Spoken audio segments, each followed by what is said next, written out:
औज़ुबिल्लाहिमिनश्शैतानिर्रजीम बिस्मिल्लाहिर्रहमानिर्रहीम। अस्सलाम वालेकुम, मेरा नाम अर्जुमंद उस्मान है। आज की इस वीडियो में आपको गौहर पब्लिशर की जानिब से खुशामदीद कहती हूँ। हमारा स्लोगन है redefining the geography of education through digital resources for conceptual learning. आज हम Gauhar skill up series Urdu जमात सोम का सबक नंबर 12 खोलेंगे और वहाँ पर मौजूद उन्वान कफ़ायत शायरी के बारे में पढ़ेंगे। जी प्यारे बच्चों, सबक पढ़ने से पहले चंद सवालात देखते हैं। आप किन कामों में बचत करते हैं? कौन कौन सा बच्चा बताएगा? घर में इस्तेमाल होने वाली चीज़ों को देखें, अपनी रोज़मर्रा ज़िंदगी में देखें कौन से ऐसे काम हैं जिनमें आपको बचत करनी चाहिए। जी, बिजली, पानी, गैस के इस्तेमाल में, इसके साथ साथ पैसों का इस्तेमाल भी सोच समझ कर करना चाहिए। आप पानी की बचत कैसे करते हैं? कौन सा बच्चा बताएगा? जी हाँ, फजूल और बेजा पानी के इस्तेमाल को मना करके पानी की बचत कर सकते हैं। फजूल नल के जब आप टब में पानी भर लें तो नल का बंद कर दें। पौधों को भी ज़रूरत के मुताबिक पानी दें। फजूल पानी मत इस्तेमाल करें। सबक पढ़ने से पहले चंद ख़ास अल्फाज बोलूँगी। फ़ख्र, मुख्ताज, काबिल दीद, अपनायत, कफ़ायत, बोसा देना।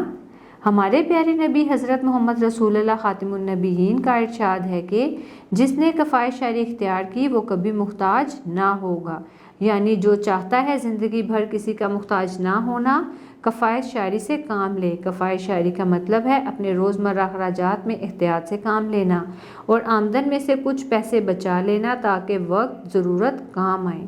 कफ़ायत शायरी मुतज़ाद फ़जूल खर्ची है।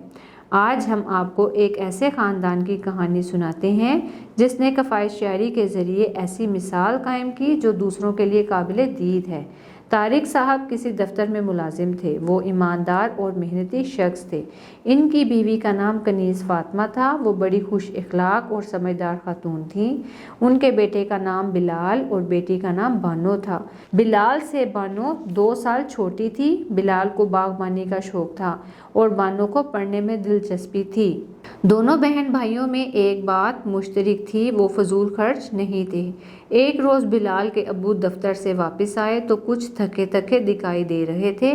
उनके चेहरे से साफ जाहिर था वो कदरे परेशान हैं। बिलाल की अम्मी फ़िक्रमंदी से कहने लगी, क्या बात है, आप परेशान लग रहे हैं?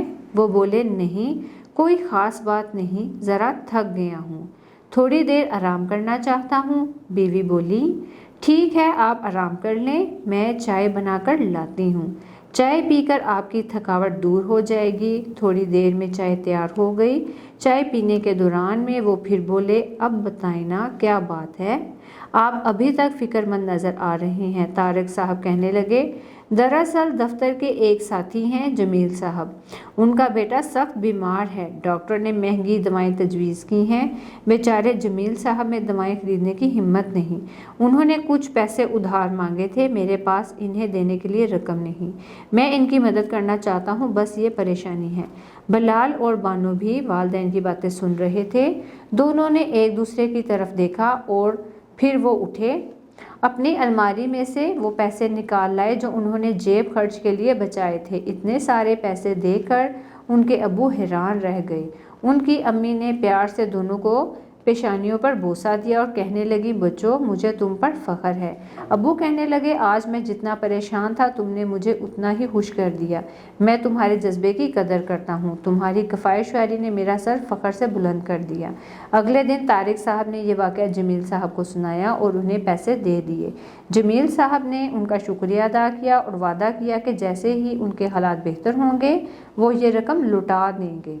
जमील साहब ने इन पैसों से दवा खरीदी और डॉक्टर की हदायत के मुताबिक बाकायदगी से बेटे को देते रहे। कुछ दिनों बाद वो सेहत याब हो गया। जमील साहब ने अल्लाह ताला का शुक्र अदा किया जिसने उनके बेटे को सेहत अता की।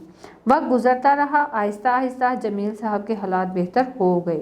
एक दिन वो इनकी बीवी और बेटा तारिक साहब के घर आए। तारिक साहब ने उनका गर्म जोशी से इस्तकबाल किया और इन्हें कमरे में बिठाया। थोड़ी देर बाद जमील साहब ने एक लिफाफा तारिक साहब को दिया। इसमें वो रकम थी जो उन्होंने जमील साहब को उधार दी थी। तारिक साहब ने कहा, मैंने वो पैसे वापस लेने के लिए नहीं दिए थे। जमील साहब मुस्कुराकर कहने लगे, अगर वो आपके होते तो शायद मैं वापस ना करता। फिर उन्होंने बिलाल और बानो की तरफ देखा دیکھ کر کہا یہ تو میرے ان بچوں کی کفایت شعری کا کارنامہ ہے، آپ مہربانی کر کے رکھ لیں۔ جب جمیل صاحب نے جانے کے لیے اجازت مانگی تو طارق صاحب کی بیوی بولی، نہیں بھائی صاحب، ہم آپ کو کھانا کھائے بغیر نہیں جانے دیں گے۔ ان کے لہجے میں اتنی اپنائیت تھی کہ جمیل صاحب انکار نہ کر سکے۔ پیارے بچوں، مجھے امید ہے آپ کو آج کا ہمارا ویڈیو لیکچر پسند آیا ہوگا۔ اب ملتے ہیں نئے ویڈیو لیکچر میں، تب تک کے لیے اللہ حافظ۔